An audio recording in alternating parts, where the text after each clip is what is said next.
மகளிர் மேம்பாட்டு சிந்தனையாளர் திட்டங்களை நாம் கணக்கில் எடுத்து பார்க்க வேண்டும்.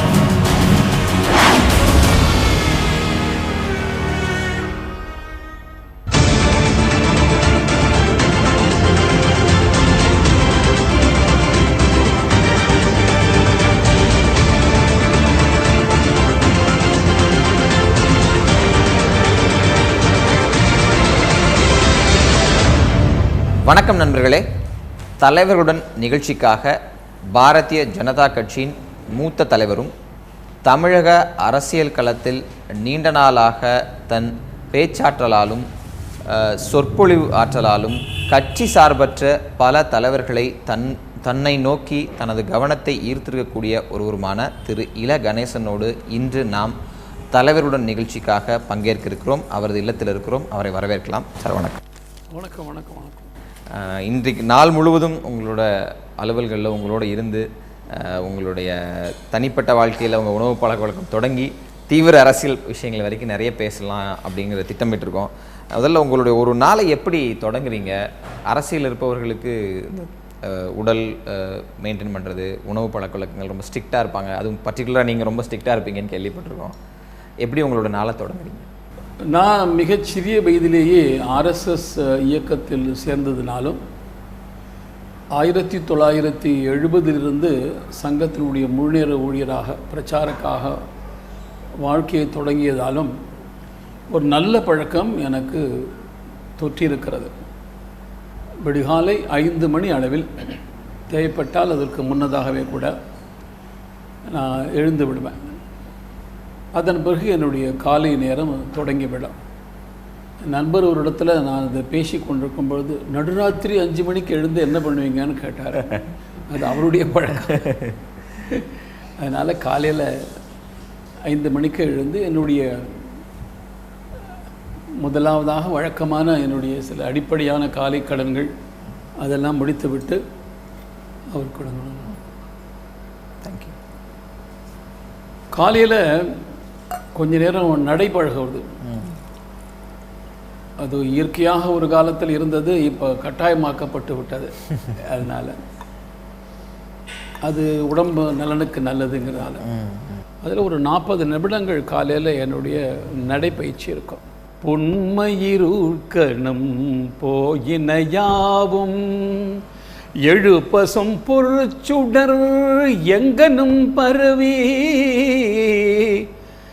எழுந்து விளங்கியது அறிவெனும் இரவி தொழுதுனை வாழ்த்தி வணங்குதற்கிங்குன் தொண்டர் பல்லாயிரர் சூழ்ந்து நிற்கின்றோம் விழி துயில்கின்றனை இன்னுமெம் தாயே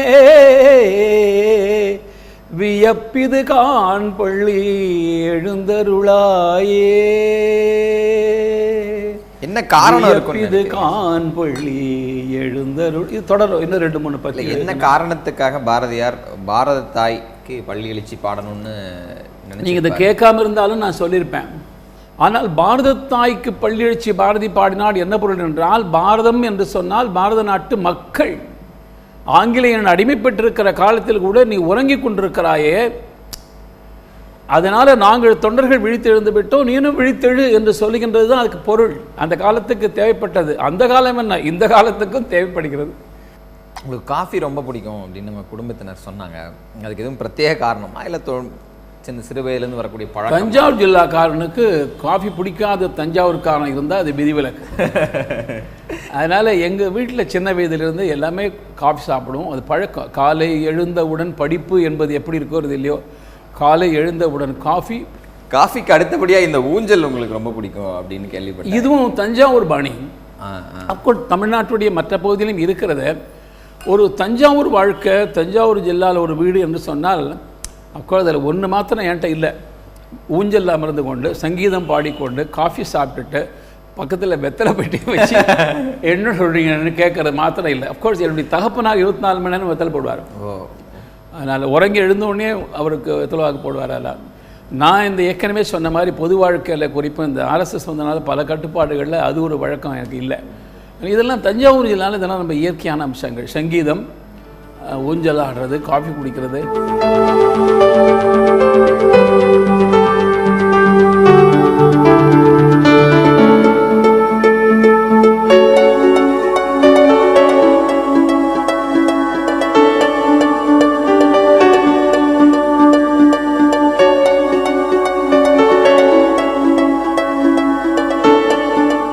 உணவு கட்டுப்பாடுகள் அப்படின்னு ஏதாவது வச்சுருக்கீங்களா சார்? ஏன்னா இவ்வளோ தூரம் தொடர்ச்சியாக அரசியல் இந்த பயணம். இலங்கிற ஒரு வார்த்தைக்கு என்ன விளக்கம்னு கேட்பாங்கன்ட்டு.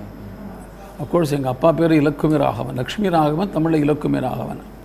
நான் நகைச்சுவையாக சொல்லுவேன், வேண்டுதல் வேண்டாமல் இலை. என்னுடைய உடம்பு அப்படித்தான் பக்குவப்பட்டிருந்தது. இப்போ தான் கொஞ்ச காலமாக ஒரு 5-6 வருஷமாக மருத்துவருடைய ஆலோசனைப்படி இனிப்பு தவிர்க்கணும்னு சொல்கிறாரு. அப்பப்போ ஞாபகம் வரும், அப்பப்போ தவிர்ப்பேன். இப்போ உங்கள் சகோதரர்கிட்ட சில விஷயங்கள் கேட்கணும்னு நினைக்கிறேன். சொல்லுங்கள். முழு நேர அரசியலுக்கு உங்கள் சகோதரர் வந்திருக்காங்க. நாட்டுக்காக அரசியல் பணிக்கு வரும்போது திருமணம் செஞ்சு கூட வேண்டாம் அப்படின்னு நினச்சிருக்காங்க. இன்றைக்கு அந்த முடிவு, அவங்க ஒரு மிக பிரபலமான ஒரு தேசிய தலைவராக மாறி இருக்கார். ஆனால் அவர் இந்த முடிவை எடுத்த காலகட்டங்களில் அதை நீங்கள் வரவேற்றீங்களா? உங்களுடைய குடும்பம் எப்படி இருந்துச்சு? கண்டிப்பாக கண்டிப்பாக. எங்கள் வீட்டில் முதல்ல அவருக்கு அரசியல் போகிறவர் தான்.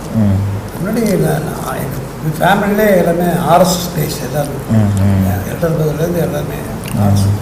அதெல்லாம் ரொம்ப, ஆனால் அவர் அதிக தீவிரமாக இருக்கும்.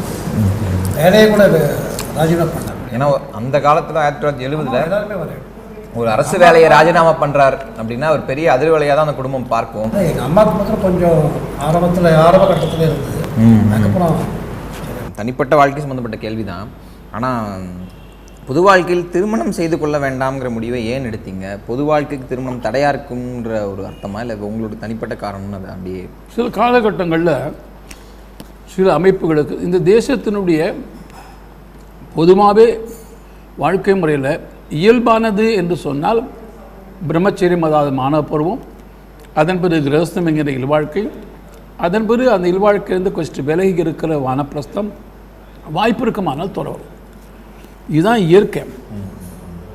ஆனால் சில காலகட்டங்களில் இந்த தர்மத்தை காப்பதற்கான சில தேவை ஏற்பட்டு, நான் ரொம்ப பெரிய வார்த்தை போகிறேன்னு நினைக்காங்க, நான் பொதுவாக கருத்தை சொல்கிறேன். நான் ஆதிசங்கரோட காலத்தில் ஒரு சவால் இருந்தது. அவர் ஒரு வாழ்க்கை முறையை கொண்டு, ஆனால் தான் இன்றைக்கி சங்கர மடங்களில் இருக்கும்போதெல்லாம் பார்த்திங்கன்னா இளம் துறவிகள் தான் அங்கே வராங்க பிரம்மச்சரியமாக இருக்கும்பொழுது. ராமானுஜர் திருமணமான பிறகு துறவு மேற்கொண்டவர். இன்றைக்கும் இந்த ஜீயர் சம்பிரதாயத்தை நீங்கள் பார்த்தா திருமணமாகி அதன் பிறகு ஒரு சன்னியாசம் வாங்கிட்டு ஜீயராக வராங்க. 2 முறையும் அங்கே இருக்கு. இதே முறை தான் விவேகானந்தருக்கும் தேவைப்பட்டது அந்த காலகட்டத்தில், ஒரு சவாலாக ஏற்றுக்கொண்டு. ஆனால் ராமகிருஷ்ண மடத்தினுடைய பரம்பரை முழுக்க பெருவாரியாக விதிவிலக்காக ஒரு சில பேர் இப்படி இருக்கலாம். கெட்கேவார் ஆர்எஸ்எஸ் ஆரம்பிக்கும் பொழுது இந்த தேசத்தில் இப்படி இளைஞர்கள் தேவைப்படுகிறதுன்னு அறிவுகோள் விட்டு அவரே ஒரு பிரம்மச்சாரி வாழ்க்கை முழுக்க. அந்த அடிப்படையில் தான் குருஜி கோல்வால் இருக்கட்டும், மற்றவங்களும் தாங்க. இப்போ நாம் சில தொண்டு காரியத்துக்காக என்ன பண்ணுறோம், வாழ்க்கையில் சில கிரகஸ்தனாக இருந்து அதன் பிறகு ஓய்வு பெற்ற பிறகு சில தொண்டு காரியத்திற்காக சில முன்னேறுவதை நாம் இப்போ எடுத்துக்கிறோம். அதாவது முழு நேரம் என்பது முக்கியம் இல்லை, முழு ஈடுபாடுங்கிறது ஒரு முக்கியம். 2க்கும் வித்தியாசம் இருக்குல்ல. மனதில் வேறு 2வது சிந்தனை இல்லாமல் ஒரே சிந்தனையை எப்போ பார்த்தாலும், இப்போ நான் எங்கேயாவது ஒரு அரங்கத்தை கூட்டு போய் பார்த்தோம்னா பரவாயில்லையே, நம்ம அடுத்த நிகழ்ச்சி இங்கே நடத்தலான்னு தோணும். கிரகஸ்தனாக இருந்தால் நம்ம நம்ம வீட்டு கல்யாணம் இந்த இடத்துல நடத்தினா என்னன்னு தோணும். வரும்பொழுது எங்கேயா காய்கறி பார்த்தா வீட்டுக்கு வாங்கிட்டு போகலாம், நல்ல வெண்டைக்காய் இருக்குன்னு தோணும். அந்த சிந்தனையே இல்லாமல் இவன் பாட்டை போயிட்டே உட்காந்துருப்பான். நான் சொல்கிறது முழு நேர சிந்தனை எண்ணம் இருக்க, அதுதான் ரொம்ப முக்கியமான முழு ஈடுபாடு. ஆங்கிலத்தில் டெடிக்கேட்டட்னு ஒரு வார்த்தை இருக்குது, அர்ப்பணிக்கப்பட்ட வாழ்க்கை என்பது தமிழ். அது அமையணுங்கிறது ஆர்எஸ்எஸ் விருப்பம். அதுதான் ஒழிய மற்ற வேறு காரணங்கள்.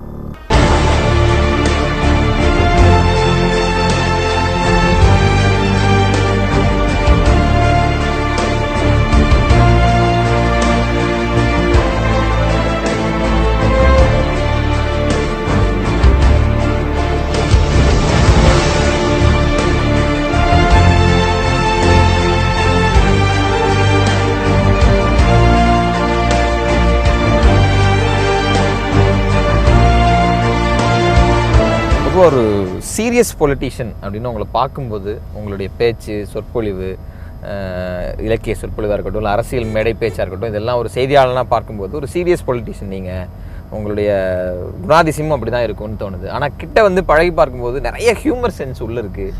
தொடர்ச்சியாக வந்து டைம்லி காமெடின்னு சொல்கிற மாதிரி அந்த நேரத்துக்கு தகுந்த மாதிரி நகைச்சுவையாக பேசுகிறீங்க. இது வந்து பேச்சாற்றலை வளர்த்துக்கொள்கிற ஒரு பாணியா இல்லை உங்களுக்கு சிறு வயது முதல்ல வர்ற ஒரு விஷயமா இது? இல்லை, ரொம்ப சிறு வயதிலிருந்து வந்ததா இல்லைன்னு தெரியாது. ஆனால் இயற்கையாகவே நான் வந்து எப்போதுமே ரொம்ப முக்கியமாக ரொம்ப சீரியஸான விஷயம் பேசிட்டு இருக்கும்போது கூட என்கிட்டேருந்து சில கமெண்ட் எல்லாம் கொஞ்சம் லைட்டர் சென்ஸில் ஹியூமரஸாக எனக்கு வரும். கால் இடுக்கன்னு வருங்கால் நகுகன்னு வள்ளுவன் சொன்னதுக்கும் இதுக்கும் சம்மந்தம் கிடையாது. அது சுபாவத்தினால வந்த விஷயம் கிடையாது. இல்லை, இப்போ ஒரு பொது வாழ்க்கைக்கு வரும்போது சில அடிப்படையான விஷயங்களை தகுதிப்படுத்திக்கணும் அப்படின்னு சொல்லுவாங்க. பேச்சாற்றல், எழுத்தாற்றல் இதெல்லாம். நீங்கள் முறையாக அரசு அமைப்பிலிருந்து பேசிக் ட்ரைனிங்லேருந்து அப்படியே வந்ததுனால இந்த பேச்சாற்றலா இல்லை உங்கள் குடும்ப பாரம்பரியம் அந்த மாதிரி விஷயங்களா? இந்த பேச்சாற்றல் அதுவும் தெரியும். இலகணேசனுடைய உச்சரிப்பு, அந்த பேச்சுங்கிறது ஒரு தனி மாற்றுக் கட்சியில் இருக்கவங்க கூட உங்களை ரசிக்கிறாங்க. அதை நம்ம பார்க்க முடியுது. நான் இதுக்காக எந்த விதமான ஒரு பயிற்சியும் நான் எடுக்கலை. இந்த ஆற்றல் இயல்பாக என்னிடத்தில் வந்தது.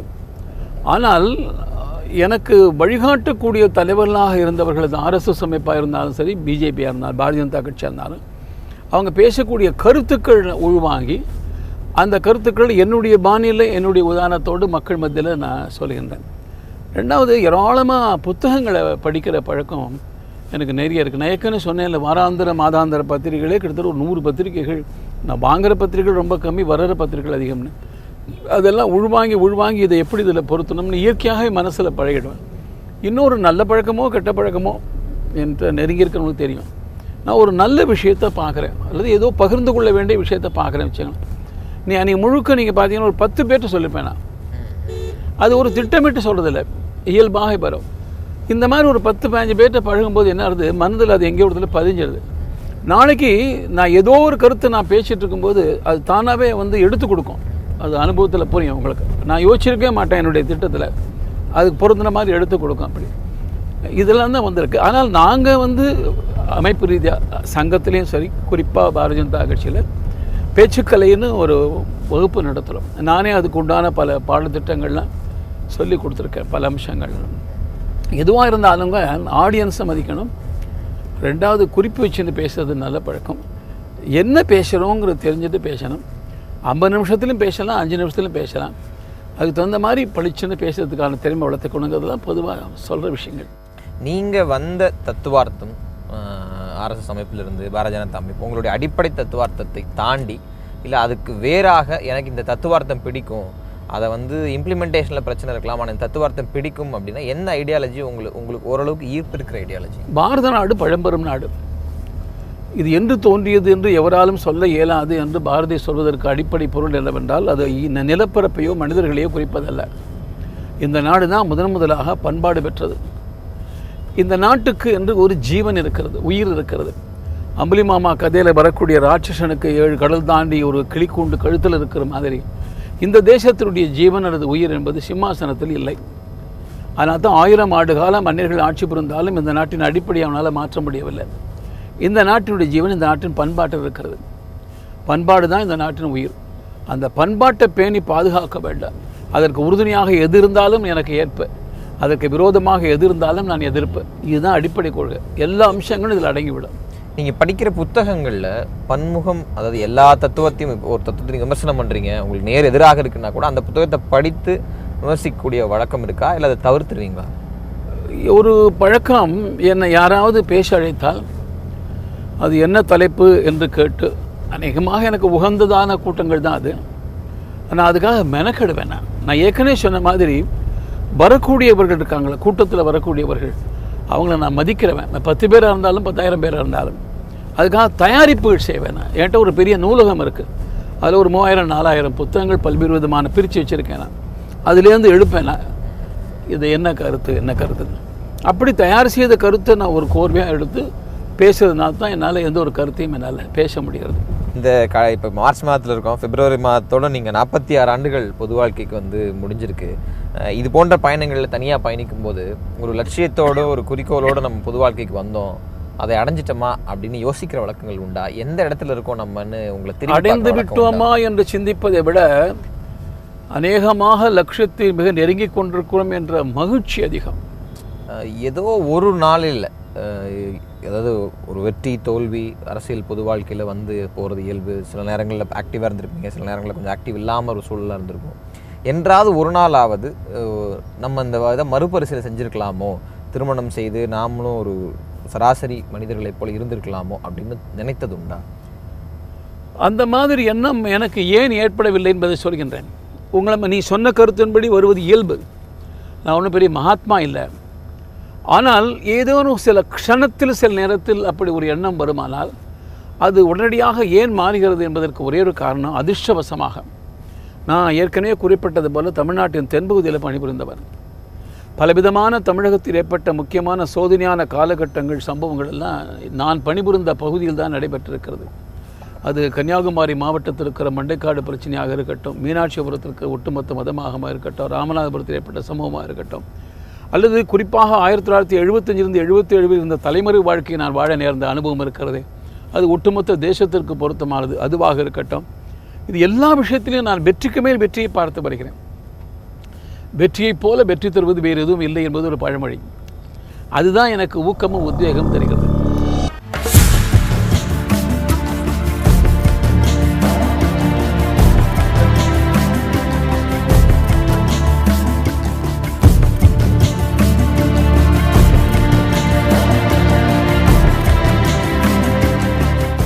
மனிதன் என்பவன் தெய்வமாகலாம் என்பது எல்லோருக்கும் தெரிந்த வரிகள்.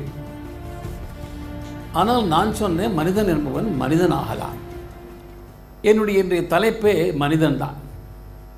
ஒரு வகையில் சிந்தித்து பார்த்தால் இந்த கருத்தே தவறானதோ என்று எண்ண தோன்றும். காரணம் என்னவென்றால், நீங்களெல்லாம் மிக பிடித்தபடியாக இருக்கிற காரணத்தால் அதிக உதாரணம் சொல்லாமல் 1-2 உதாரணத்தோடு வேகமாக போகிறேன். நான் கலந்து கொள்கின்ற அரசியல் அல்லாத எந்த கூட்டத்திலும் நான் அரசியல் பேசுவதில்லை.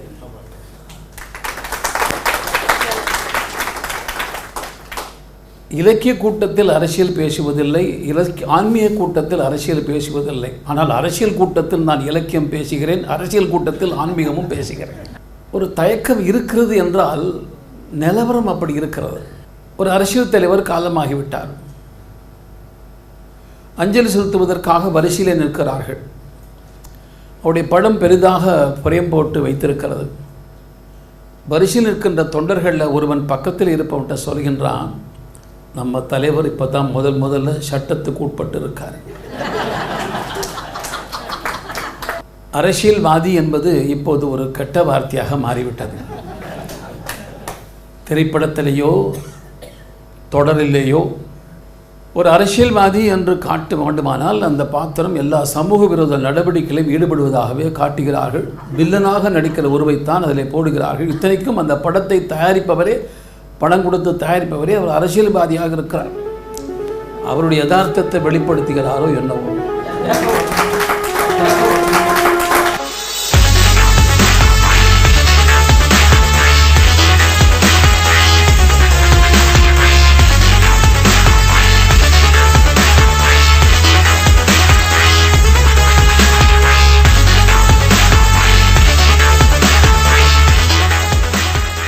சொற்பொழிவையும் கேட்டேன். அதாவது உங்களுடைய அரசியல் மேடைகள் பேச்சுக்கள்லாம் நிறைய கேட்டிருக்கேன். ஆனால் இந்த மாதிரி ஒரு சொற்பொழிவு தான் முதல் முறை பார்க்குறேன். எப்படி அதை வித்தியாசப்படுத்துறீங்க? நீங்கள் துவக்கத்தில் வந்து நான் அரசியல் பேச மாட்டேன் அப்படின்னு சொன்னீங்க. அரசியலே பேசல. ஆனால் ஒரு செய்தியாளராக என்னால் சில அரசியல் விஷயங்கள் அதுக்குள்ள உணர முடியுது. ஆனால் அது பார்க்கக்கூடிய மக்களுக்கு அது அந்த அளவுக்கு, அதாவது அரசியல் இல்லாத விஷயத்தை கூட அரசியலாக்க முயற்சிக்கின்றவர்களுக்கு நான் பேசின விஷயங்கள் அரசியலாக தெரியும். அதனால் இது அரசியலுக்கு சம்பந்தம் இல்லைன்னு சொல்றதுக்காகவே ஒரு வார்த்தைக்கு நான் விளக்கம் கொடுத்தேன். இதுதான் விளக்கம்னு வந்து நான் அரசியலுக்கு இங்கே இருக்காது. இந்த நாட்டினுடைய தன்மை, நீங்கள் எதை கேட்க வரீங்கன்னு புரியுது எனக்கு. இந்த நாட்டினுடைய தன்மை என்ன என்பதை தான் இந்த வார்த்தையில் சொல்கிறோங்கிறது புரியாது. நான் தான் குழப்பம். இன்னும் சொல்லப்போனால் பச்சையாக சொன்னால் என்னுடைய அமைப்பை சார்ந்தவங்களுக்கு பல பேருக்கு இந்த வார்த்தைக்கு இதுதான் விளக்கங்கிறது தெரியாமல் கூட பல பேர் இது மதம் சார்ந்து நினச்சி பேசிடுவாங்க. அது இல்லை. இது எப்படி இதில் யாருக்குமே ஒன்றும் எந்த விதமான எந்த இடத்துல இது நீங்கள் டிஃபரன்ஷியேட் பண்ணுறீங்க? அரசியல் பொதுக்கூட்ட மேடைனா இது, இலக்கிய சொற்பொழிவுனா இது. அதாவது நான் ஆரம்பத்தில் சொன்ன மாதிரி அரசியல் அல்லாத எந்த கூட்டத்திலையுமே நான் அரசியல் பேசுறதில்லை. அது ஆன்மீக கூட்டமாக இருந்தாலும், இலக்கிய கூட்டமாக இருந்தாலும், பள்ளியினுடைய ஆண்டு விழா இருந்தாலும் அவசியம் இல்லை. காரணம், ஏற்றுக்கொண்டிருக்கிற கொள்கைக்கு உகந்த மாதிரி கருத்து சொல்கிறது தான் முக்கியம். இந்த கருத்தை ஏற்றுக்கொண்டாலே நான் எந்த அரசியல் கொள்கை ஏற்றுக்கொண்டிருக்கிறதோ அதில் பாதி சதவீதம் எனக்கு வெற்றி. இல்லை ஒரு பிரச்சாரக்காக நீங்கள் உங்கள் லைஃப்பில் தொடங்குனீங்க. இன்றைக்கி வந்து இந்த ஹியூமன் வேல்யூஸ் அதை பற்றி தான் நிறைய பேசியிருக்கீங்க. அது எப்படியெல்லாம் இருக்கணும், வடிவமைக்கப்படணும்னு. குறிப்பாக இது முதியவர்கள் இருக்கக்கூடிய ஒரு இது வாழ்வில் எல்லா விஷயங்களையும் பார்த்து ஒரு வகையான நம்பிக்கையற்ற நிலையில் இருக்கிற சிலரும் இதில் இருந்திருப்பாங்க. அவர்களுக்கு தெம்பூட்டக்கூடிய வகையில் பேச்சு அமைக்கணும்னு இன்னைக்கு திட்டமிட்டீங்களா? இன்னைக்கு காலையில் எப்படி திட்டமிட்டு இந்த கூட்டத்தில்? இல்லை, நான் இது திட்டமிடலை. நான் சில கருத்துக்கள் ஏற்கனவே என் மனதில் பயந்து இருக்கிறதுனால இது மனிதன் என்றால் என்ன என்று எனக்குன்னு ஒரு கற்பனை இருக்கு. இப்போ நான் மனிதன் அல்லது மனிதநேயம் அல்லது மனிதத்துவம்ங்கிற வார்த்தை இருக்கேன், முழு மனிதன், மனிதன் மானுடராபதுங்கிற கருத்து, இந்த கருத்து எல்லாருக்கும் பொதுவானது. பாரத தேசம் மாத்திரமல்ல, மற்ற தேசத்துக்கும் பொதுவானது. அதனால் இதில் யாருமே எந்த விதமான மறுப்பு குணங்களை பற்றி தான் நான் சொல்லிட்டே வரேன். நான் பறந்து பறந்து பறந்து பறந்து பறந்து எண்ணங்கள் விரியும் பொழுது உண்மையான மனிதன் ஆகிறான், அவன் தான் தெய்வமாகிறான் என்பது என்னுடைய கருத்து சொல்லணும். அதனால் இதிலிருந்து எல்லோருக்கும் ஏற்றுக்கொள்ளக்கூடிய கருத்து. ஒரே ஒரு சிறப்பு என்னவென்றால், இந்த மாதிரி பயிற்சிகளில் முயற்சித்து முயற்சித்து முயற்சித்து முழுமை அடைந்தவர்கள் பாரத தேசத்தில் நூற்றுக்கணக்கான பேர், ஆயிரக்கணக்கான பேர் இருக்கிறார்கள் என்பதுதான் நம் தேசத்துக்கு சிறப்பு. நிறைய பொதுவான விஷயங்கள் பேசியிருக்கோம். தொடர்ச்சியான பயணத்தில் அடுத்த அரசியல் விஷயங்களும் பேசலாம்.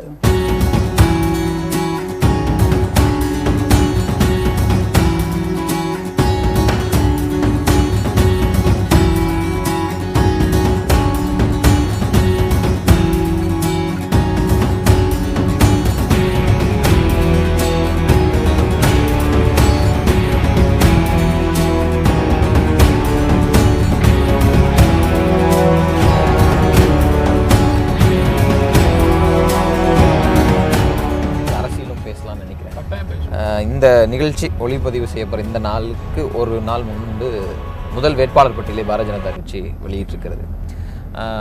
கூட்டணி முயற்சிகள் எல்லாம் தோல்வியடைந்த காரணத்தினால் இந்த அறிவிப்பு உடனே வந்திருக்கு அப்படின்னு எடுத்துக்கலாமா, இல்லை கூட்டணி முயற்சிகள் பேசி பார்த்தோம் வரல, நாங்கள் தனியாக களம் காண தயாராகிட்டோம் அப்படின்னு எடுத்துக்கலாமா? அதாவது பாரதிய ஜனதா கட்சி களம் இறங்குவதற்காக தானே களமிறங்குவதற்கான தயாரிப்புகளை நாங்கள் ஒரு 6 மாதத்திற்கு மேலாகவே செய்து வருகிறோம். இதில் கூட்டணி வருமானால் கூடுதல் லாபம், கூட்டணி வராமல் போகுமானால் அந்த கூடுதலாக இருக்கிற லாபம் இல்லாமல் போகும். அதனால் இதில் இழப்பு தோல்வி என்கின்ற வார்த்தை இதில் பொருத்தமே இல்லை. இன்னும் ஒரு வகையில் 3 நாட்களுக்கு முன்பாக விஜயகாந்த் அவர்கள், அதாவது தேமுதிக ஒரு முடிவு எடுத்து அறிவித்த பிறகு உடனடியாக நான் என்ன தகவல் சொன்னேன் என்பது இப்போது நிரூபணமாகியிருக்கிறது. மகிழ்ச்சி, அதாவது தயக்கம் காட்டியிருந்த நிலையிலிருந்து தயக்கம் போய் குழப்பமான சூழ்நிலை மாறி தெளிவு இருந்து விட்டதால் நாங்கள் இனி விரைவுபடுத்த முடியும், எங்கள் பணியை விரைவுபடுத்த முடியும், விரைவாக களமிறங்க முடியும் என்று குறிப்பிட்டேன். அது உண்மையின் நிறுவனமாகிவிட்டது. 48 மணி நேரத்துக்குள்ளாக நாங்கள் 54 தொகுதிகளுக்கு வேட்பாளர்கள் அறிவித்து விட்டோம். இத்தனைக்கும் டெல்லியில் போய் அங்கிருந்து அங்கீகாரம் பெற்று அறிவித்திருக்கிறார். இனி மேற்கொண்டு வேகமாக ஏனைய சில கட்சிகளோடு பேச்சுவார்த்தை நடந்து கொண்டிருக்கிறது. ஒரு நாட்கள் அதுவும் முடிந்துவிடும். அநேகமாக அடுத்த தேர்தல் கூட்டம் எப்போது அவர்கள் நடத்துகிறார்களோ அது அநேகமாக 5ஆம் தேதி வாக்கில் இருக்கலாம் உத்தேசம், அடுத்த வாரம். அதுக்குள்ளாக இது தெரிந்து 234 தொகுதிகளுக்கும் பாரதிய ஜனதா கட்சியோ அல்லது எங்கள் தலைமை ஏற்று யாரெல்லாம் கூட்டணிக்கு வந்திருக்கிறாரோ வந்து அறிவித்து விடுவோம். 2014ஆம் ஆண்டில் அப்போது நீங்கள் ஆட்சியிலும் இல்லை, பிரதான எதிர்க்கட்சியாக இருந்தீங்க. அப்போதைய சூழல்லையே உங்களால் பல கட்சிகளை ஒரு கூட்டணிக்குள் கொண்டு வந்து ஒரு தேசிய ஜனநாயக கூட்டணியை எனக்கு தெரிந்து தமிழகத்தில் திமுக மாற்றாக ஒரு பெரிய அணியாக மாறி தேர்தல் களம் கண்டீர்கள். 2 தொகுதிகளை வெற்றி பெற முடிந்தது, கணிசமான வாக்கு வங்கி உயர்வும் பார்க்க முடிந்தது. ஆனால் தற்போது 2 வருடமாக ஆட்சியில் இருந்தும் தமிழகத்தில் அப்படி ஒரு கூட்டணி அமைக்க முடியாமல் போனதற்கு என்ன காரணம்? இந்த ஒப்புநோக்கில் ஆட்சியில் இருந்தோமா இல்லையா என்பது அல்ல, பொருத்தம் அல்ல. அப்போது எங்கள் கூட்டணி இருந்தவர் யாருக்கும் பிரதமராக வேண்டும் என்கிற எண்ணம் இல்லை. எனவே பிரதமராக வேண்டும் என்ற எண்ணம் மாத்திரமில்லாமல் பிரதமராவதற்கான வாய்ப்பும் இருந்து அவரை பிரதமராக்குவதாக சொன்னால் தங்களுக்கு கூடுதலான ஆதரவு கிடைக்கும் நிலை இருந்தபோது பங்கெடுப்பதற்கு எல்லோரும் முன் வந்தார்கள். நடப்பது சட்டமன்ற தேர்தல் என்று வரும்பொழுது அவர்களை சில பேருக்கு நான் முதலமைச்சராக வேண்டும் என்ற எண்ணம் வருமானால் தவறில்லை, இயல்பு, இயற்கை. அந்த காரணத்தால் அவர்களால் எங்களோடு ஒன்று சேர முடியவில்லை. 1க்கு 2 கட்சிகளுக்கு அந்த எண்ணம் இருந்தது, அதனால் அவர் வர இயலவில்லை. அதையும் மீறி தேமுதிக நம்மோடு வருவதற்கு வாய்ப்பு இருக்கிறது என்று நாங்கள் எண்ணினோம் என்பதை விட அவர்கள் எங்களுக்கு அந்த எண்ணத்தை தந்தார்கள் என்பது முக்கியம். அது இப்போது மாறி இருக்கிறது. முதலமைச்சர் வேட்பாளர் அப்படிங்கும்போது தான் தமிழகம் இதுவரை காணாத அளவுக்கு 6 முதலமைச்சர் வேட்பாளர்கள் மட்டும் களத்தில் நிற்கிறாங்க. கிட்டத்தட்ட 40-50 ஆண்டுகளாக தமிழக அரசியலை உற்று நோக்கக்கூடிய நீங்கள் இந்த மாற்றத்தை எப்படி பார்க்குறீங்க? இயல்பு அப்படின்னு எடுத்துக்கிறதா, இல்லை இந்த பின்பு என்ன காரணம் இருக்குது? இந்த அளவுக்கு முதலமைச்சர் வேட்பாளர்கள் இதுக்கு முன்பு இல்லையே. ஒரே காரணம்தான். 1967 காங்கிரஸ் மற்றும் திமுக என்று அணிபிருந்திருந்தது. அதன் பிறகு நடக்கிற எல்லா தேர்தல்களிலையும், குறிப்பாக எம்ஜிஆர் அவர்கள் திமுக விட்டு வெளியேறி வந்த பிறகு திமுக அதிமுக திமுக அதிமுக என்றே மக்கள் வாக்களிப்புற தன்மையும் இருந்தது. ஆனால் இப்பொழுது திமுக அதிமுகவுக்கு அல்லாத வகையில் ஒரு பக்கத்தில் பாட்டாளி மக்கள் கட்சி, ஒரு பக்கத்தில் நேற்றுவில் மக்கள் நல கூட்டணியாக இருந்து இப்போது விஜயகாந்த் கூட்டணியாக மாறியிருக்கிற ஒரு கூட்டணி, வேறொரு புறத்தில் பாரதிய ஜனதா கட்சி என்றெல்லாம் பிரிந்திருப்பதற்கு காரணம் என்னவென்றால், திமுகவும் அதிமுகவும் வேண்டாம் என்று கருதுகிற மக்கள் எண்ணிக்கை அதிகமாகிவிட்டது என்று பொருள். இதை புரிந்து கொள்ள வேண்டியது திமுகவும் அஇஅதிமுகவும் தான். அதன் விளைவாகத்தான் இந்த ஒரு வாக்குகளை பகிர்ந்து கொள்வதில் யார் நீனா நானா என்கின்ற போட்டி நிலவி இருக்கிறது. அதுதான் அதுக்கு பொருள்.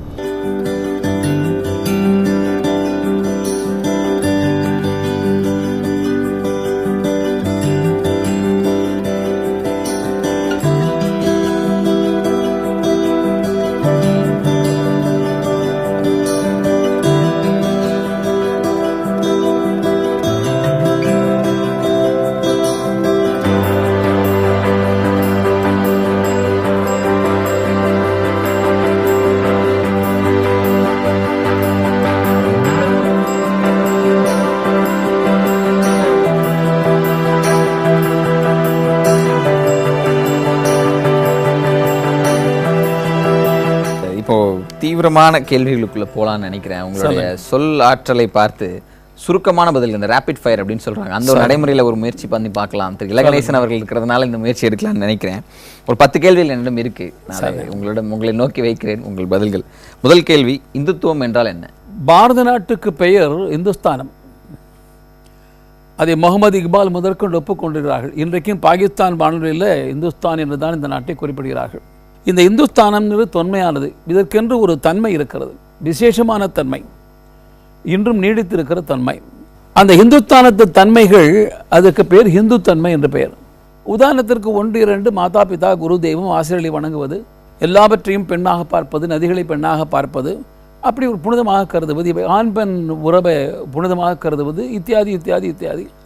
இந்த சகிப்புத்தன்மை என்பதல்ல, எல்லோரையும் அங்கீகரிக்க தன்மை, இப்படி பட்டியல் போட முடியும். இது இந்த தேசத்தின் தன்மை, இந்துஸ்தானத்தின் தன்மை. இந்துஸ்தானத்தின் தன்மை என்பது சுருங்கி சுருங்கி இந்து தன்மை என்று ஆகிவிட்டது. இந்து தன்மை என்று நான் தமிழில் சொன்னது ஆங்கிலத்தில் சொல்ல வேண்டுமானால் இந்து நெஸ், இந்து யுசம் இல்லை, இந்து நெஸ். அதே சமஸ்கிருதத்தில் சொன்னால் இந்துத்துவா. மதச்சார்பு பாரதிய ஜனதா சொல்லும் அர்த்தம் என்ன? மதசார்பற்ற தன்மை என்பது அந்த வார்த்தை வேண்டுமானால் புதிதாக இருக்கலாம், ஆனால் மதசார்பற்ற தன்மை இந்த தேசத்துக்கு புதிதல்ல. மதம் என்பது என்ன? 2000 ஆண்டுகளுக்கு முன்பாக பாரத நாட்டை எடுத்துக்கொள்ளுங்கள். உலகத்திலேயே கிறிஸ்துவமோ இஸ்லாமோ இல்லாத காலம். இங்கே மதங்கள் இருந்தன. சைவம் இருந்தது, வைணவம் இருந்தது, சாக்தம் இருந்தது, கௌமாரம் இருந்தது, பின்னாலே பௌத்தம் இருந்தது, ஜைனம் இருந்தது. நான் தஞ்சையை சார்ந்தவன். ராஜராஜ சோழன் அவன் சைவன், சிவாலயம் கட்டினான். சோழனுக்கு பின்னாலே இங்கு ஆட்சிக்கு வந்தவர்கள் நாயக்கர்கள். நாயக்கர்கள் வைணவர்கள். தஞ்சை பெரிய கோவிலை இடித்தார்கள் என்று வரலாறு உண்டா? மாறாக நாயக்கர்கள் கடப்பார்ந்து கருப்பு கல்லை கொண்டு வந்து அதே பெரிய கோயிலில் சுப்பிரமணிய சுவாமிக்கு, முருகனுக்கு ஒரு சன்னதி கட்டிருக்கிறார்கள். கோயிலை விரிவுபடுத்தியிருக்கிறார்கள். ஆட்சியில் இருப்பவன் எந்த மதமாக இருந்தாலும் தன் சொந்த மதத்தை மக்கள் மீது திணிக்காத தன்மை இந்த நாட்டில் பாரம்பரியமாக இருக்கிறது. எல்லா மதத்தையும் அரவணைக்கிற தன்மை இருக்கிறது. அந்த வகையில் மதுரை மீனாட்சி கோயிலையும் நாயக்கர்கள் கட்டின மண்டபங்கள் நிறைய இருக்கின்றன. எனவே மத வேறுபாடு இந்த தேசத்தில் எப்போதுமே பார்த்ததில்லை. மதங்கள் பல இருந்தன என்பது உண்மை. குறிப்பாக ஆட்சியில் இருப்பவனுக்கு சொந்த மதம் என்பதாக ஒன்று இல்லை. ஆட்சியில் இருப்பவனே அரசாங்கத்தை பயன்படுத்தி மதத்தை பிரச்சாரம் செய்தான் என்கிற சம்பவமும் இல்லை. ஆங்கிலத்தில் சொல்ல வேண்டுமானால் India was never a theocratic state. Was never a theocratic state. It will not be a never a theocratic state. முன்பாகவும் மதசார்பு ஆட்சி நடந்ததில்லை. எதிர்காலத்திலும் இந்த பாரத நாட்டில் மதசார்பு ஆட்சி நடக்கவே நடக்காது. இந்த நாட்டின் தன்மை எப்படி? தமிழக சமூக சீர்திருத்தங்களில் பெரியாருக்கு பங்கே இல்லை என்று சொல்வீர்களா? பங்கே இல்லை என்று நான் சொல்ல மாட்டேன். அவருக்குத்தான் பங்கு என்பதாக பேசுவதை என்னால் ஏற்றுக்கொள்ள முடியாது. அவருக்கு முன்னால் பாரதி சொல்லாததா, செய்து காட்டாததா? 1000 ஆண்டுக்கு முன்பாக ராமானுஜர் வாழ்ந்து காட்டாததா?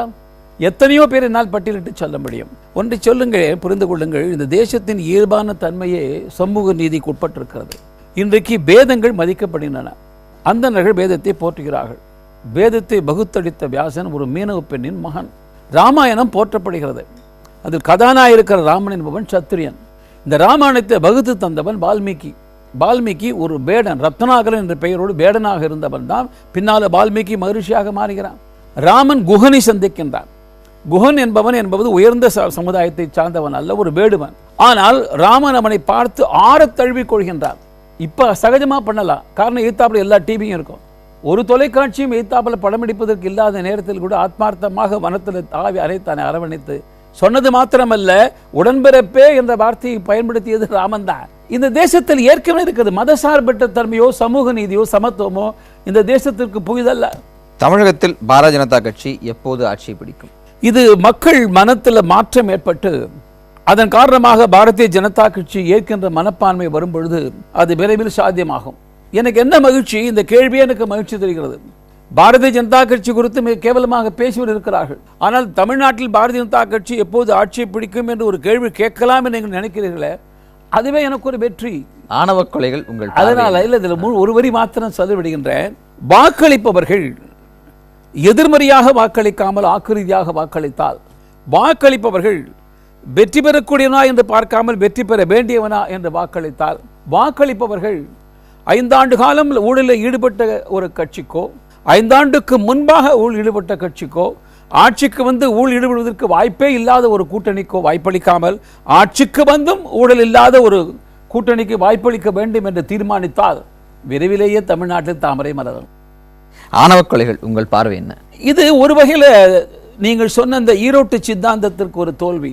நாங்கள் ஆட்சிக்கு வந்ததே இந்த சமூக நீதி குறித்து பேசினோம் என்று சொன்னார். பல அம்சம் சொல்ல முடியும். நாத்திகம் தோல்வியுற்றது, பிரிவினைவாதம் தோல்வியுற்று விட்டது, தமிழுக்காக பாடுபட்டதாக சொன்னவர்கள் வந்த பிறகு தமிழ் மங்கிவிட்டது, இந்தியும் வரவில்லை, ஆங்கிலம் ஓங்கி இருக்கிறது. அதே போல சமூக நீதிக்காக பாடுபட்டதாக சொல்லக்கூடியவர்கள் ஆட்சி நடந்த பிறகும் கூட உடுமலை போன்ற சம்பவங்கள் நடக்கிறது என்று சொன்னால் இது உண்மையிலே அந்த அவருடைய கொள்கை குறித்து ஏற்பட்ட ஒரு தோல்வி. என்னை பொறுத்தவரையில் சமுதாயத்தில் இயற்கையான ஒரு மாற்றம் ஏற்பட்டு வருகிறது. இது எவருடைய காரணமும் அல்ல, எந்த இயக்கத்தின் காரணம் அல்ல. படித்தவர்கள் ஆச்சார குடும்பத்தை சார்ந்தவர் முதற்கொண்டு காரணம் இயற்கையாகவே பெண்கள் படிக்கிறார்கள், வேலைக்கும் போகிறார்கள், இயற்கையாகவே ஆண்களோடு பழகுவதற்கான வாய்ப்பு கிடைக்கிறது. அதில் ஒரு சில பேருக்கு இயற்கையாக ஒரு ஈர்ப்பு ஏற்படுகிறது. இப்போ என்ன நிலைக்கு வந்து விட்டார்கள் என்றால், அவன் எந்த ஜாதி என்று பார்ப்பதில்லை, அவன் என்ன வேலை செய்கிறான், பொண்ணை வச்சு காப்பாற்றுவானா, அவன் குணம் என்ன, இந்த 2 தான் பார்க்கிறார்கள். இதுதான் நம்முடைய முன்னோர்கள் கிருஷ்ண பரமாத்மா கீதையிலே சொல்கிறான், குணத்தினாலும் கர்மத்தினாலும் உண்டான வேறுபாடுகள் என்று. அது இப்போது நடைமுறை இயற்கையாக இருக்கிறது, ஜாதியினால் என்று அவனும் சொல்லல. அப்படி இயற்கையாக மாற்றம் வந்து கொண்டிருக்கிறது. ஆனாலும் அடிமட்டத்தில் இருக்கிற மக்கள் மத்தியில் இந்த கோபம் வேகம் இருக்கிறது, கொலை அளவுக்கு போகிறது என்று சொன்னால் இதற்கு அவர்கள் தான் ஆட்சியில் 50 ஆண்டு காலம் இருந்தவர்கள் தான் பொறுப்பு. பஞ்சாபில் அந்த நிலைமை இல்லையே, என்ன காரணம்?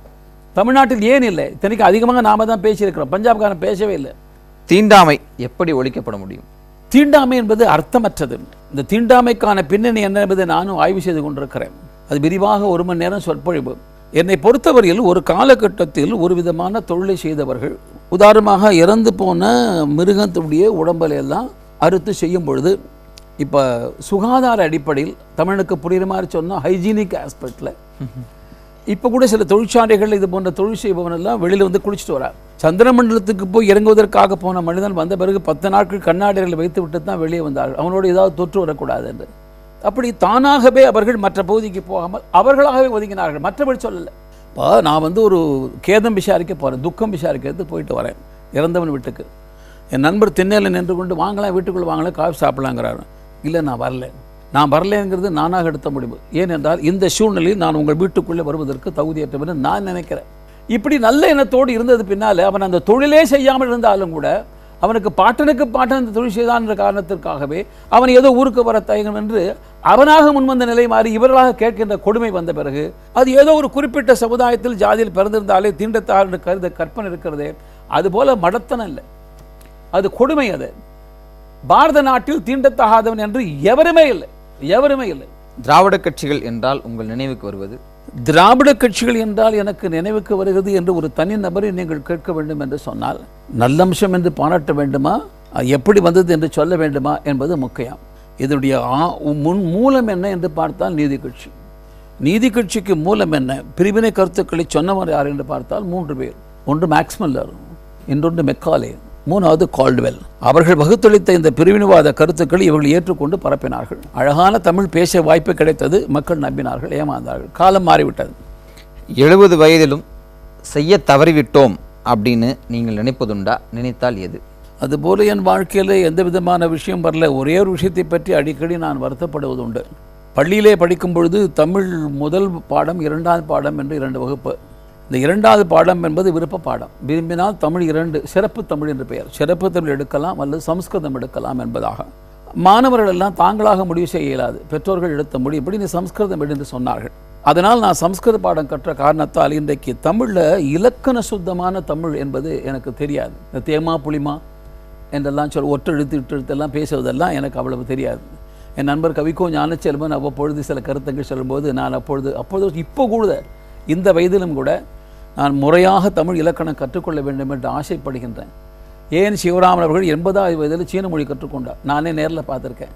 அதனால் மொழி கற்றுக்கொள்வதற்கு வயது முக்கியமில்லை. இத்தனை ஆண்டு காலமாக நான் இந்த தமிழ் இலக்கண சுத்தமான கற்றுக்கொள்ள தவறிவிட்டோமே என்கின்ற ஒரு உறுத்தல் எனக்கு இருக்கிறது. கற்றுக்கொள்ள வேண்டும் என்ற ஆவல் இப்போதும் வாய்ப்பு இருந்தால் கிடைக்கும் என்று எதிர்பார்த்து கொள்கிறேன். உங்கள் மொழியில் சொன்னால் ஆதர்ஷ புருஷன், பொதுவான மொழியில் சொன்னால் ரோல் மாடல் உங்களுக்கு யார்?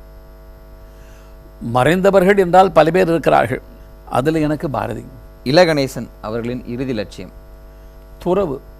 அரசியலில் இருந்தால் எல்லாவற்றிலிருந்தும் வாழ்க்கையில் மனிதன் என்பவன் அவருடைய வாழ்க்கையின் லட்சியம் என்பது துறவு. ஆனால் அந்த பாக்கியம் எல்லோருக்கும் கிடைக்காது.